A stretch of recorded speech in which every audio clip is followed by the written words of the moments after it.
अस्सलाम वालेकुम eighth class. आज का जो टॉपिक है वो है फंडामेंटल राइट्स।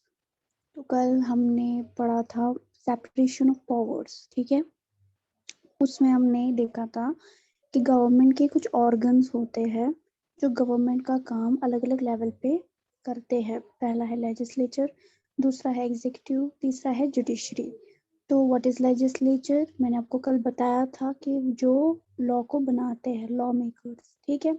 एग्जीक्यूटिव कौन होते हैं, जो उस लॉ को इम्प्लीमेंट करते हैं। जुडिशरी का काम होता है एक चेक रखना, एक आई रखना, यानी कि नजर रखना कि लेजिस्लेचर और एग्जीक्यूटिव का काम सही से होता है या नहीं।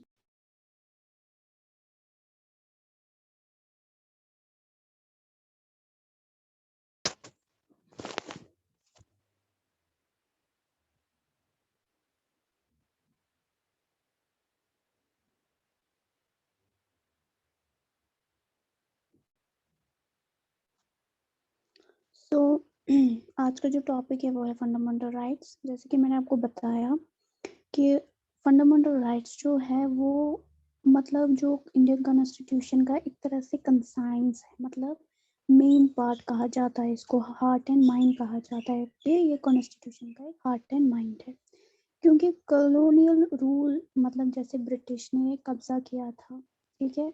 तो उसने लोगों के दिमाग में कुछ सस्पेक्शन डाला ना, कुछ शक डाली थी कि आगे जाके हमारे जो राइट्स है वो हमसे छीन लिए जा सकते हैं।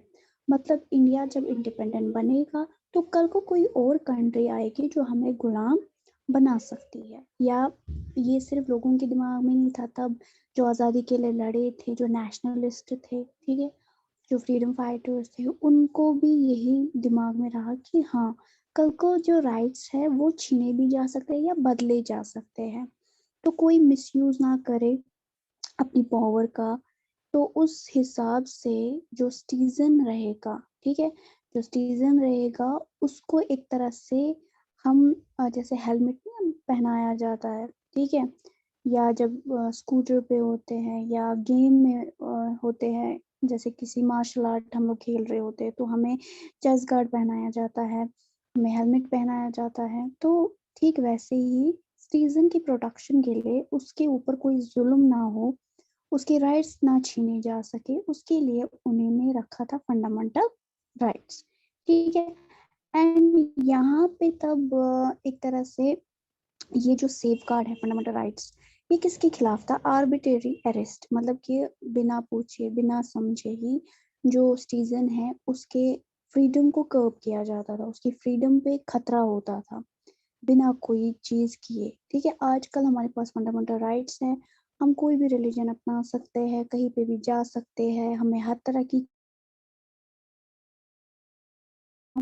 ठीक है। जैसे कि आपकी फ्रेंड है, आपकी बहन है, तो जितने भी आपके घर पे मौजूद है वो सबको राइट टू एजुकेशन है। हर कोई बंदा एजुकेशन हासिल कर सकता है, कोई उससे ज़बरदस्ती काम नहीं करवा सकता, इस तरह चीज़ें। तो यहाँ पे कॉन्स्टिट्यूशन ने एक तरह की गारंटी दी कि ना तो आपको किसी स्टेट से, मतलब किसी गवर्नमेंट से आपको एक्सप्लॉइट किया जाएगा, ना ही किसी और इंडिविजुअल से आपको एक्सप्लॉइटेशन का सामना करना पड़ेगा। यानी कि दोनों तरह से ये गारंटी है। एंड सेकेंड थिंग, जो माइनॉरिटी कम्युनिटीज है, मतलब वो कम्युनिटी पूरे मतलब कश्मीर में अगर हम देखेंगे तो जो पहाड़ी इलाकों पे रहने वाले हैं वो माइनॉरिटी कहलाएगी, जो हम हैं शहर वाले हैं या गांव वाले वो मेजॉरिटी कहलाएगी। तो कॉन्स्टिट्यूशन जो है, उन्होंने एक तो ये मेन जो राइट्स है जो सबके पास है, प्लस कुछ स्पेशल राइट्स जो है जो किनको दिए गए, जो मतलब माइनॉरिटी का मतलब ये कम्युनिटीज को दी गई, ताकि उनके राइट्स को अच्छी तरीके से प्रिजर्व किया जाए और किसी भी तरह की मतलब जो मेजॉरिटी से लाइक कोई भी हिंड्रेंस हो रही है, कोई भी रुकावट हो रही है, लाइक हम हैं, हम मेजॉरिटी में, हम ज्यादा है, तो हम उन पे कोई भी लाइक नाइंसाफी कर सकते हैं, ठीक है। उनसे काम करवाएंगे, फिर उन्हें पैसे नहीं देंगे, तो इस तरह की एक्सप्लॉइटेशन होगी। लेकिन इनके स्पेशल राइट्स जो है वो मौजूद है कॉन्स्टिट्यूशन के अंदर। फंडामेंटल राइट्स के बारे में कि इसके दो ऑब्जेक्टिव्स है। पहला ऑब्जेक्ट ये है कि every citizen must be in a position to claim those rights, मतलब वो सिटीजन उस पोजीशन में हो, अगर हमारे राइट्स है हम दावा करने चाहिए, हम उस पोजीशन में होने चाहिए कि हम दावा कर सके अपने राइट्स। दूसरा, these rights must be binding upon every authority and that has got the power to make laws। और ये जो राइट्स है ये एक तरह से बांधनी चाहिए हर एक अथॉरिटी को जो पावर रखते हैं। इट मीन्स वो वैसे लॉज बनाए कि इनके फंडामेंटल राइट्स को कोई भी खतरा ना हो। मैं आपको एग्जाम्पल समझाऊंगी। जैसे यहाँ पे पहला जो ऑब्जेक्टिव कहा गया है कि हर एक सिटीजन उस पोजीशन में होना चाहिए, लाइक फंडामेंटल राइट्स है। तो फंडामेंटल राइट्स आप कहाँ पे क्लेम करेंगे? आप डेमोक्रेसी में क्लेम करेंगे, है ना कि वहाँ जो हम मोनार्की होगी, ना कि वहाँ जहाँ पे स्ट्रिक्ट रूल होगा, प्रिंस रूल होगा या किंग रूल होगा, वहाँ पे आप लोग ये चीजें क्लेम नहीं कर सकते। दूसरा, सेकेंडली, जब फंडामेंटल राइट्स दिए जाएंगे तो ये फंडामेंटल राइट्स सिर्फ सिटीजन के लिए नहीं होगा, ये उस अथॉरिटी के लिए भी होगा। मतलब कि मुझे पता है मेरे मतलब नेशन में, मेरी कंट्री में जहाँ मैं रूल कर रही हूँ, ठीक है, फॉर एग्जाम्पल मैंने इलेक्शन जीता। अब ऐसा नहीं है कि मैं कोई भी रूल बनाऊंगी, क्योंकि मुझे पता है फंडामेंटल राइट्स है and every citizen should have their right, उनके पास अपना अपना राइट है। तो मैं ऐसे लॉज नहीं बना सकती कि उनके फंडामेंटल राइट्स पे खतरा लाक हो। समझ आया? तो दोनों चीजें यहाँ पे देखनी है। And in addition to fundamental rights जो है वो मतलब एक तरह से कॉन्स्टिट्यूशन के अंदर दूसरे स्टेट पॉलिसी डायरेक्टिव प्रिंसिपल्स भी है, वो आप आगे जाके पढ़ेंगे कि फंडामेंटल राइट्स के अलावा यहाँ पे डायरेक्टिव प्रिंसिपल्स भी है, कुछ उसूल है जिसकी डायरेक्शन पे हमें चलना है या स्टेट को चलना है, या कहाँ पे किस तरह कौन सा काम होगा, वो चीज़ें वहाँ पे मेंशन की गई है। एंड ये जो सेक्शन था ये कॉन्स्टिट्यूएंट असेंबली के मेंबर्स ने डिज़ाइन किया था कि अगर आपको सोशल या इकोनॉमिक रिफॉर्म लाने हैं, मतलब आपको लगता है कि नेशन में इकोनॉमी बहुत कम है तो उसको बढ़ावा देना है, तो जैसे कि इंडिया इंडिपेंडेंट स्टेट है, इनके जो लॉज वगैरह है, जो पॉलिसीज वगैरह है, वो ऐसे पॉलिसीज बना सकती है, ऐसे लॉज बना सकती है या ऐसी स्कीम्स ला सकती है कि वो अपनी गरीबी को खत्म कर सकते हैं। वो किसके तहत आता है? डायरेक्टिव प्रिंसिपल्स के तहत। मतलब यहाँ पे जो है वो अथॉरिटी को समझाया गया है कि किस तरह आपको क्या चीजें करनी है, ठीक है। तो यहाँ पे ब्लू बॉक्स में आपको दिखाया गया है कि किस तरह अलग अलग फंडामेंटल राइट जो है वो जरूरी है और वो किस चीज के लिए। जैसे राइट टू इक्वालिटी है, तो हर एक बंदा इक्वल है, मतलब लॉ के सामने हर एक इक्वल है, ठीक है। कोई भी सिटीजन जो है उसको डिस्क्रिमिनेट ना किया जाए, उसको नजरअंदाज ना किया जाए, क्योंकि वो बिलोंग करता है या वो मर्द है या औरत है, ठीक है।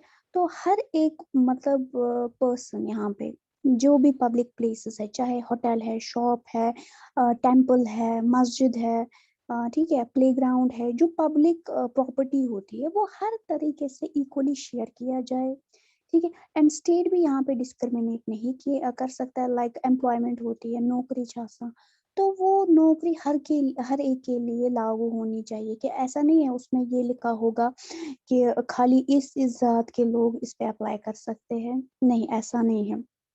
जनरल कैपेबिलिटी सब में होती है तो वो सारे ही उसके लिए एलिजिबल होने चाहिए। एंड कुछ एक्सेप्शंस है, मतलब जैसे कि exceptions means for example employment है। अब वहाँ पे हमें चाहिए ग्रेजुएट वाला जो कैंडिडेट होगा जिसने ग्रेजुएशन की है या जिसने मास्टर्स किया होगा, हम वहाँ पे 10th क्वालिफाई को नहीं ले सकते, हाँ वो एक्सेप्शंस हो सकती है, ठीक है। तो सेकंड जो प्रैक्टिस है अनटचेबिलिटी, जैसे इंडिया में कुछ ज़्यादा ही थी कि अछूत पसंद मानते थे ये लोग, मतलब कि तुम अछूत हो, तुम यहाँ टच नहीं कर सकते, मेरा ये गंदा हो जाएगा, हमारा टेम्पल गंदा हो जाएगा। तो इस तरह की चीज़ें जो है वो एबॉलिश किया जाए, ये पहला मकसद था राइट टू इक्वालिटी का। Then is right to freedom. Freedom में क्या आता है?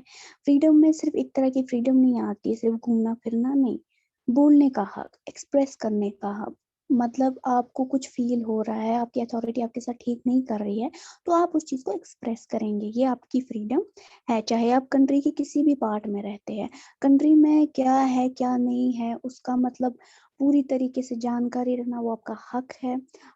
आपको फ्रीडम है कि अगर आपके द्वारा चुने गए कोई भी रिप्रेजेंटेटिव ठीक से काम नहीं कर रहा है, आपको ये फ्रीडम है कि आप उसको करेक्ट कर सकते हो। दूसरा, आप कोई भी प्रैक्टिस मतलब कोई भी ऑक्यूपेशन ले सकते हैं, आप बिजनेस ले सकते हो, आप प्रोफेशनल कोर्स कर सकते हैं, आपको पूरा फ्रीडम है, ठीक है।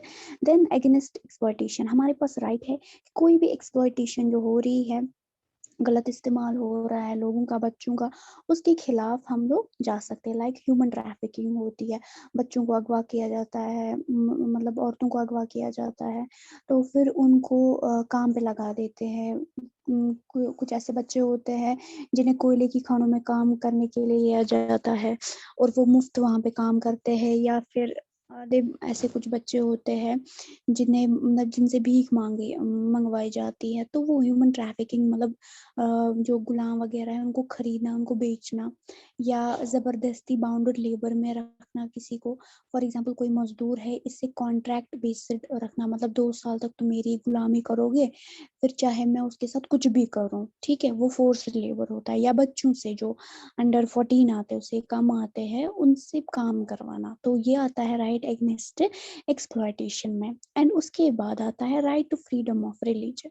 अब आप देखो, आप कहीं भी हो, आप कश्मीर में रहो, आप इंडिया में रहो, इंडिया से बाहर जाओ, आपको पूरा पूरा हक है, चाहे आप के खानदान में कोई भी रिलीजन हो, आपने किस रिलीजन में मतलब आप किस रिलीजन में बॉर्न कर गए, वो मतलब बात नहीं है। अगर आपको लगता है कि आपको रिलीजन चेंज करना, आपको जो इंडिया का कॉन्स्टिट्यूशन है वो पूरी तरीके से फ्रीडम देता है कि आप जो है रिलीजन चेंज कर सकते हैं। देखो कितने ही सारे हिंदू होते हैं या फॉरेन मतलब कोरियंस है, ब्रिटिशर्स है जो इस्लाम कबूल करते हैं, तो क्या उन पे फिर कोई कानूनी कार्रवाई करता है? नहीं करता है, क्योंकि उनके पास भी right to freedom of religion है, ठीक है।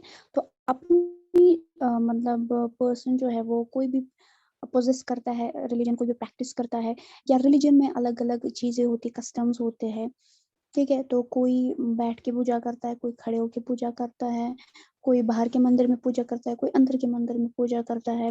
हम यहाँ मस्जिद जाए, हम वहाँ मस्जिद जाए, पढ़नी नमाज है, नमाज हम कैसे भी पढ़े, हर एक चीज में हमारा राइट है कि हम क्या करेंगे वो हम तक है। दूसरा, कल्चर एंड एजुकेशनल राइट्स।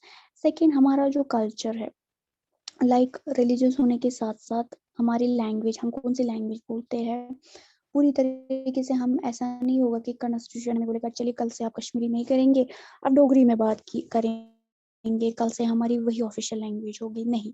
यहाँ पे जितनी भी लैंग्वेज है उनको एक तरह से ऑफिशियल करार दिया गया है कि आप कश्मीरी बोलिए, कोई भी लिंग्विस्टिक मतलब पैटर्न अपनाइए, तो आपको पूरी तरीके से क्या है, छूट है, फ्रीडम है, ठीक है। एंड एजुकेशनल इंस्टीट्यूशन जो सेटअप किए गए हैं लाइक गवर्नमेंट है, तो वहाँ पे आप देखते हो गवर्नमेंट कॉलेजेस में आप देखते हो वहाँ पे सिख भी पढ़ते हैं, वहाँ पे हिंदू भी पढ़ते हैं, मुसलमान भी पढ़ते हैं, ठीक है। तो किसी ने अगर अपना प्राइवेट इंस्टीट्यूशन खोलना है जहाँ पे खाली मुसलमान पढ़े, तो वो प्राइवेटली खोल सकता है। अदरवाइज अगर गवर्नमेंट इस तरह की कोई चीज नहीं कर सकता है कि वो खालिस मुसलमानों के लिए, वो खालिस हिंदुओं के लिए, वो खालिस सिख के लिए, नहीं। अगर आप गवर्नमेंट कॉलेज में देखोगे वहाँ आप हर तरह के रिलीजन के लोग देखोगे, ठीक है, या हर तरह के मतलब कल्चर के लोग आप देखोगे। आपका कल्चर अलग होगा, उनका कल्चर अलग होगा, एंड उनको वो पूरी आज़ादी है कि वो अपना कल्चर प्रिजर्व करे ताकि आगे जाके जनरेशन को वो कल्चर पहुंचे। And then right to constitutional remedy, सबसे लास्ट पे क्यों है ये राइट, इसकी एक वजह भी है। कॉन्स्टिट्यूशनल रेमेडीज का मतलब होता है इलाज, ठीक है। अगर सिटीजन को लगता है कि ऊपर दिए गए 5 फंडामेंटल राइट्स में कुछ वायलेट हो रहा है, मतलब फ्रीडम उससे छीना जा रहा है, तो मैं डायरेक्ट कोर्ट जा सकती हूँ, अपने राइट जो मतलब मेरे राइट्स हैं, फंडामेंटल राइट्स, उनके लिए क्लेम कर सकती हूँ। इट मीन्स कॉन्स्टिट्यूशन में अगर हमारे पास इतने सारे राइट्स है, तो उन राइट्स को अगर कुछ भी होता है वो इलाज भी कॉन्स्टिट्यूशन के पास है। समझ आया? Yes ma'am. काफ़ी मतलब ये जो टॉपिक है